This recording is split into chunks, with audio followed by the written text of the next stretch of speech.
Hi, and welcome to Storytime and Craft at the Colorado Railroad Museum. I'm Terra Pettinger, and I have to share with you Sneezer today. Sneezer was written by Estelle McInnes Upson. The children loved the little train. Every morning he came chugging up the hill.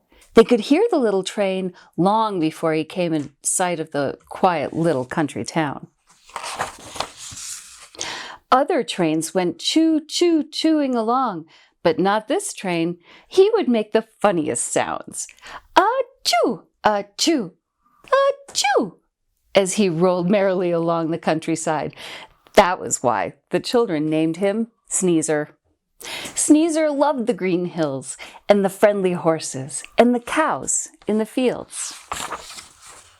He liked to watch his old friend, the river, as it went rushing by, hurrying down to the sea. And Sneezer loved the gardens and the white houses he passed every day.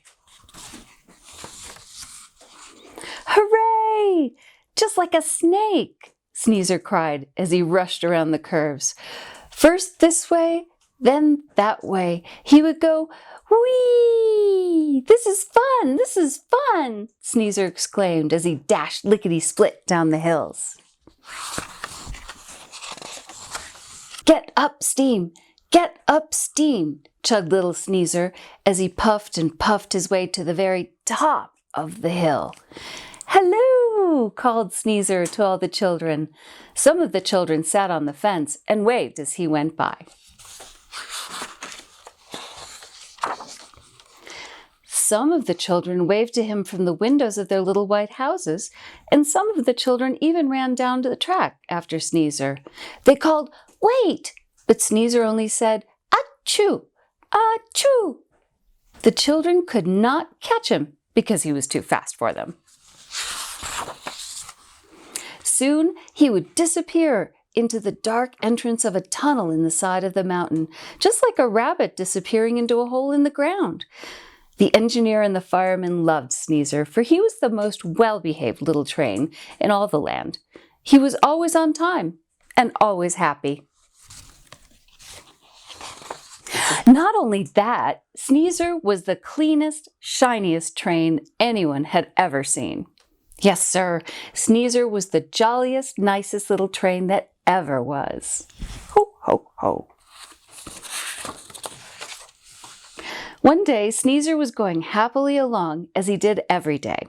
He had gone up and down a hill and past the little white houses when something very unusual happened. He came to a high bridge and stopped suddenly.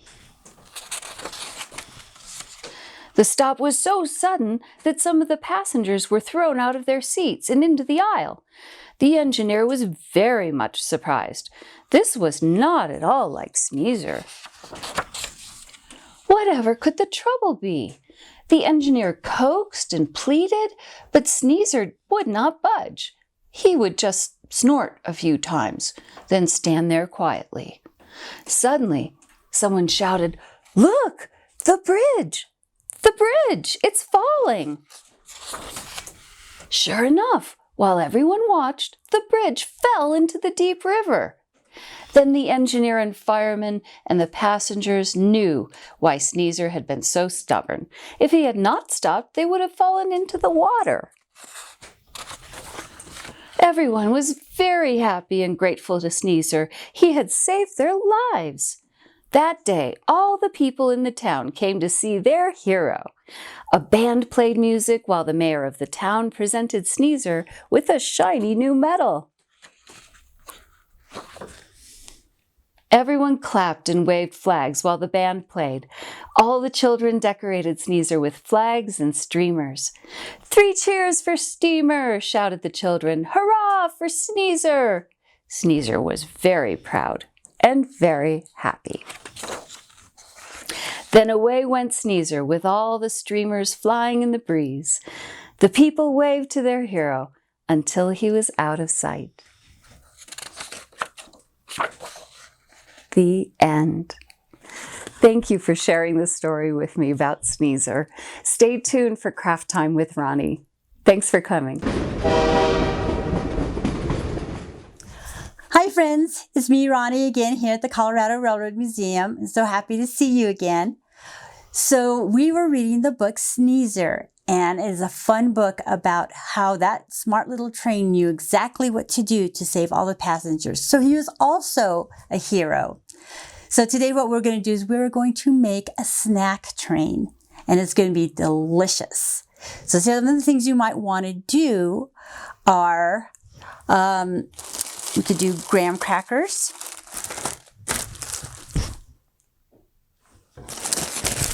And I'm usually just using things that I have at home.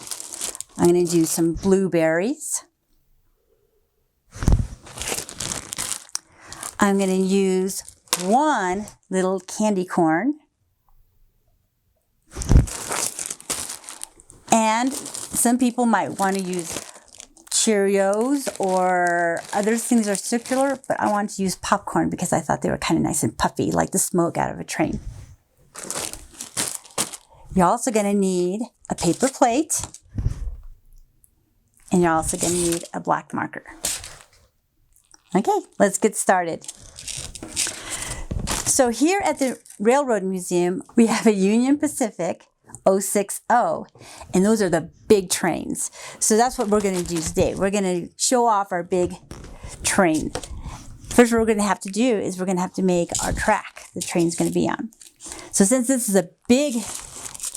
going to be a big train, we're going to put the track as far down as we can.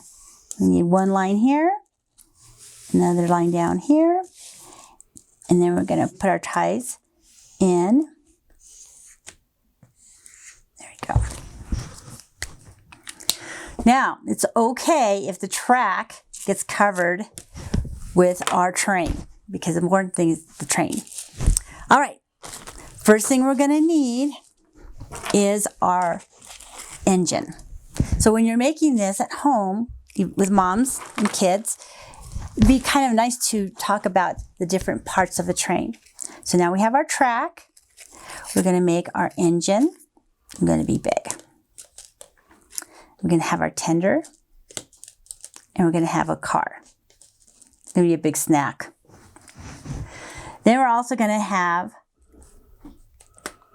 where we have the engineer drives the train.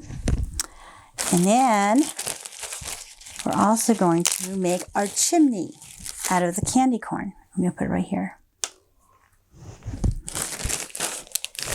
Now, some of the things you might want to do is maybe since this is a tender, you might use your blueberries for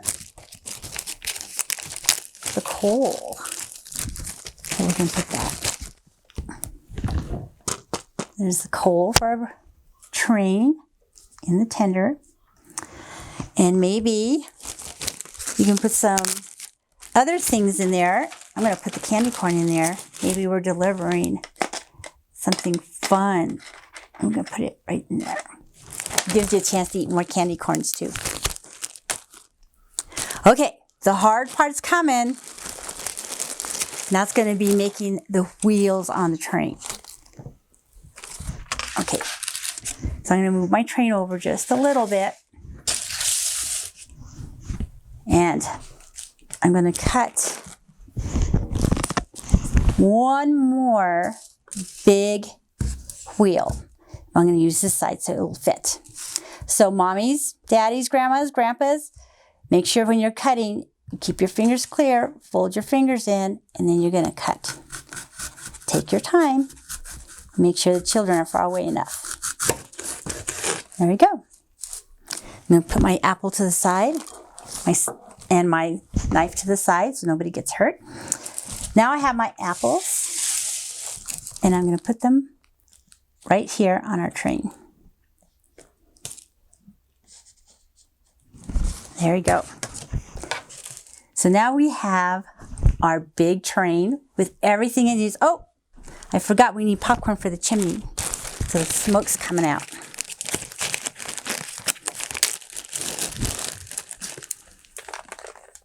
There's a lot of smoke coming out of there. I hope that engineer can see. Saw that smoke in his eyes.